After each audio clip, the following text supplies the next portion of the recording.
kegiatannya Sedikit update lagi disibukan dengan apa nih belakangan ini Mas Adi? Kenapa?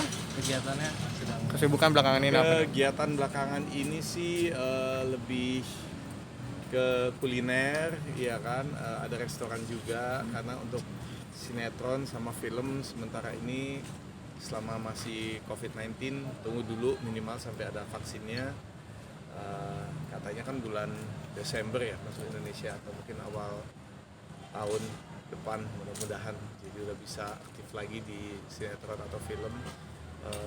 Untuk sementara ini lagi siap-siap mau bikin YouTube channel. Wah, sekarang kan semua orang lagi tengah COVID begini kan semua orang sibuknya tuh ngelihat YouTube ya. Jadi ya udahlah kita pikir biar ngilangin kangen bisa ketemunya di YouTube. Nah, konsep YouTube-nya nanti seperti apa nih Mas? Vlog atau Konsep YouTube-nya ini lagi dibicarakan, lagi didalami sebaiknya seperti apa mulainya. Karena kan yang kenal saya itu yang tahu Ari Wibowo tuh rata-rata umur 25 ke atas kan. Sementara kan kalau namanya YouTube itu kebanyakan teenager ya kan sampai umur yang paling banyak ya 25 ke bawah gitu penontonnya. Jadi lagi dicari cara gimana. Mungkin nanti bakal bareng sama Raffi seperti itu. Mas Ari, kenapa baru minat sekarang ini? Tidak ada kata terlambat ya kan, sesuatu kalau emang kita mau coba kita lakukan aja. Sebenarnya sih karena dulu kan kemarin sebelum COVID juga sibuk sinetron terus, jadi emang nggak ada waktu buat yang lain. Mas, untuk hobi main motor sendiri sekarang masih aktif nih Mas? Lagi aktif-aktifnya karena kan saya juga brand ambassador Ducati Indonesia, jadi memang selain hobi sekalian jadi pekerjaan juga gitu. Untuk riding sendiri Mas pernah paling jauh kemana Mas?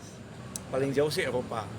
Waktu itu kita dalam satu hari kita dapat 3 negara ya, karena Eropa kan negaranya dekat-dekat. Jadi kita pas di Alps itu kita dapat Austria, kita dapat Switzerland, kita dapat Itali. Wah, lumayan banget tuh. Itu perjalanan selama berapa? Satu hari itu dapat 3 negara dalam satu hari itu. Untuk 3 negara itu habis dalam waktu Dalam berapa? satu hari, iya, 3 negara. Nah, untuk koleksi motor sendiri Mas, ini kan pasti memakan biaya lah untuk servis segala macam. Untuk perawatannya seperti apa Mas? Kalau Ducati sih sekarang perawatannya cukup mudah ya.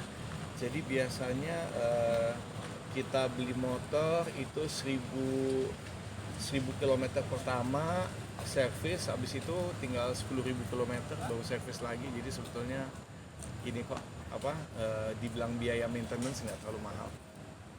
Yang mahal tuh aksesoris, kalau kita nggak puas dengan standar pengen tambah ini tambah itu, nah itu biasanya keluar biaya di situ.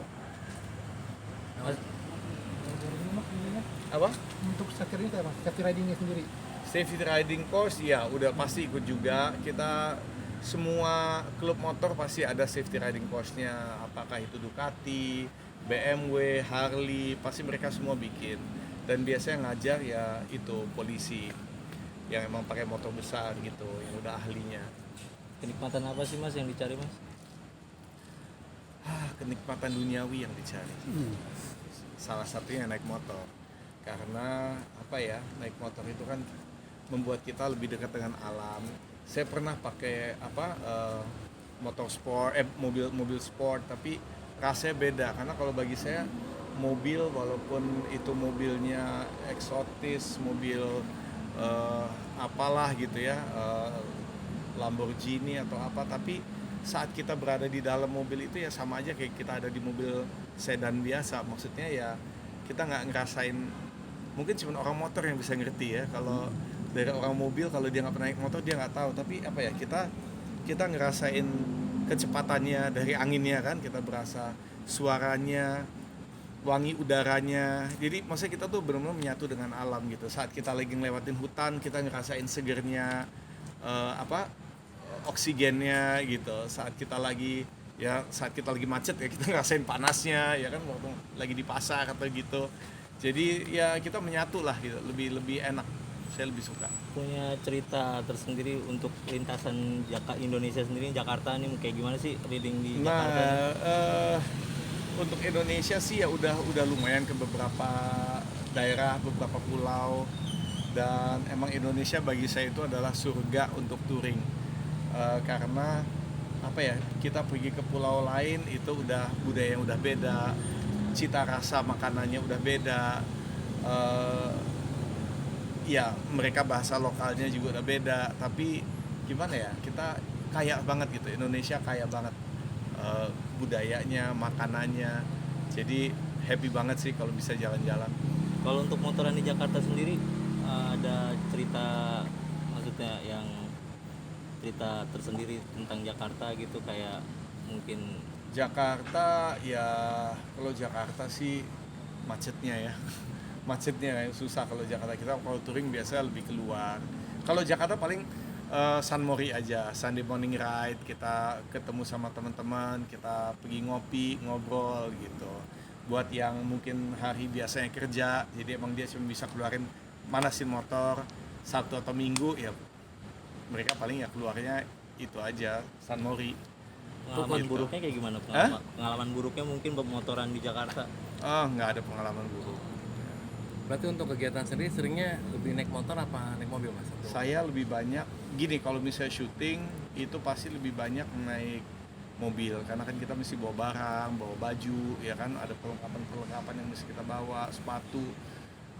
Tapi kalau misalnya sehari-hari, saya sih lebih, apalagi untuk di Jakarta ya, lebih sering naik motor ketimbang naik mobil, karena kan kita agak sedikit bisa menghindari macet, bisa lewat samping gitu. Ada target pribadi sendiri untuk riding sendiri, ada target gak? Target Tempat yang belum dicapai maksudnya emang ada nggak mas? Dan turun kemana gitu? NTT belum pernah, pengen yang agak yang jauh-jauh lagi sih. Mas Ferry, mas, kan ada stereotip mas, katanya anak moge tuh kalau touring arogan, mas itu gimana? Itu mah sekarang gini, kalau misalnya pada dasarnya aku rasa emang banyak yang nggak suka aja. Satu, memang terkesan arogan karena knalpotnya bunyinya keras.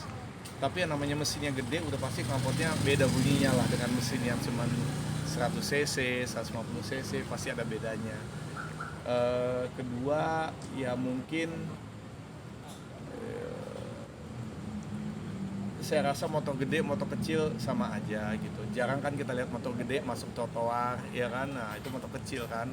Jadi kenapa yang dibilang arogan tuh motor besar? Mungkin karena motor besar, kadang-kadang kalau Harley gitu ya, mereka biasa ada forridernya, ada pakai siren.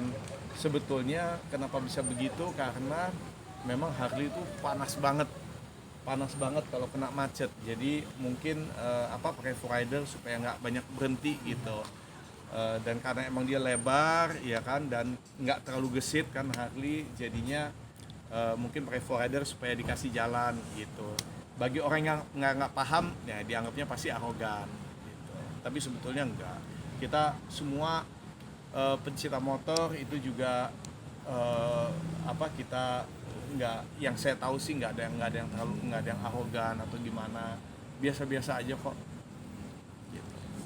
Film Deru Debu itu kan yang cuplikan Iya, mas. sempet trending ya di Ya, Twitter ya. gimana tuh mas? Tanggapannya? Ya itu kan mau ada rerunnya aja kan, mau ditayang ulang. Jadi ya saya seneng banget gitu, ternyata antusiasnya masih besar. Dan memang sekarang sinetron laga kan hampir nggak ada ya, jarang sekali gitu. Paling drama tapi dikasih bumbu-bumbu laganya, ya gitu. Kalau dulu kan kita bener-bener sinetron laga ya laga isinya. Jadi buat cowok-cowok tuh banyak nonton karena ya mereka puas gitu. Ya happy aja kalau ternyata itu masih diterima dengan baik. Ternyata sinetron zaman dulu tuh nggak kalah dengan sekarang. Seneng sih. Kangen nggak sih mas untuk Kangen banget. Ini makanya mau mulai taekwondo lagi nih, mau mulai aktif lagi. Nah untuk anak-anak diajarin bela diri juga nggak mas? Anak-anak jadi ada Kenzo, ada Marco. Kalau Kenzo dia udah merah hitam, jadi sebentar lagi udah badi hitam. Kalau taekwondo, kalau Marco ya dia nggak terlalu suka bela diri, nggak terlalu suka olahraga banget, jadi agak sedikit berbeda gitu. Makasih ya, jalan dulu ya. Siap. Ya, sama-sama. Mas Ari.